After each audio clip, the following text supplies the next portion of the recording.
So the positive vision of planning is how can we create a world that is human scale but has global responsibility.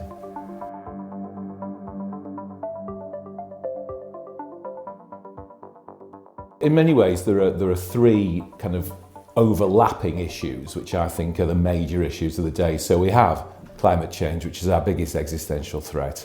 But allied to that very, very closely is health and well-being, because the disparities that we see in terms of climate risk also will be risks to our health and well-being, whether that's in a gross sense because actually there won't be a human race, or actually what we're going to find is that there's going to be so many challenges to us living well that is, in the end of the day, going to compromise people's health and well-being. And then the third issue, which is really important to bear in mind in all this, is what the government calls levelling up, but it's really around tackling inequalities both locally and globally, because actually the people who are most at risk from climate change are probably the poor. I don't think there's anybody really credibly arguing that climate change isn't happening, for example. So once you do that, it's then really clear that we need to go on a net zero trajectory.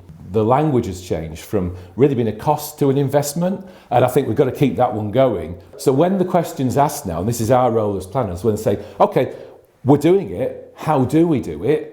As planners, we have the answer, and I think that's now we can actually, these two things are starting to meet together in the middle, and I think it's a massive opportunity for planners to be there in the frame, talking about the things they've been talking about for a long time, and how ultimately we do actually then deliver not just on climate change, but ultimately to also deliver on social and economic benefits too, that will come out of the back of doing the right thing. So the important principle is that we actually start to break down the traditional subject-object relationship that we actually have with nature and the environment. I am nature, nature is me. Between us all, we're all part of one great big ecosystem. So if we start to understand it in those terms, you realise that the benefits that you're securing for the environment, the benefits you're securing for the people around you, the benefits you're securing for nature are ultimately going to be benefits for yourself. The big picture is the key bit about what planning and planners do. So any project in isolation will only deliver what that project says it's going to do. And actually at every twist and turn, we've got to be thinking about what other co-benefits we can deliver alongside that project. And I think that's the core skill set of being a planner, actually.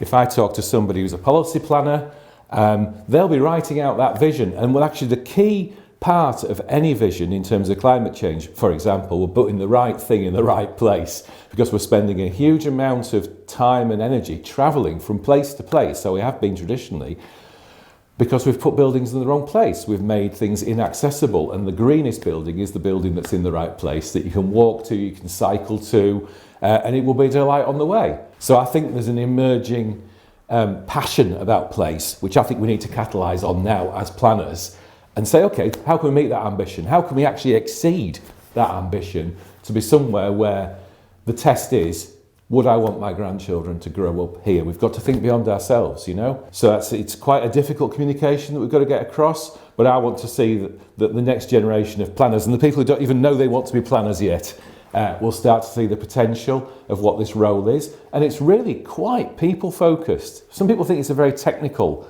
discipline, which it is. You've got to know what you're doing. But ultimately, it is all about people and how people interact.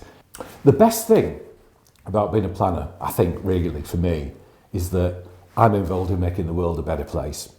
And I really do fundamentally believe, and I can go to sleep at night knowing this, that through the efforts of people like me, through every plan, through every decision, every policy, every day, we are actually going to leave the world in a better state than we found it. And actually our role as planners is to facilitate the conversation where ultimately we'd have to regulate less and inspire more.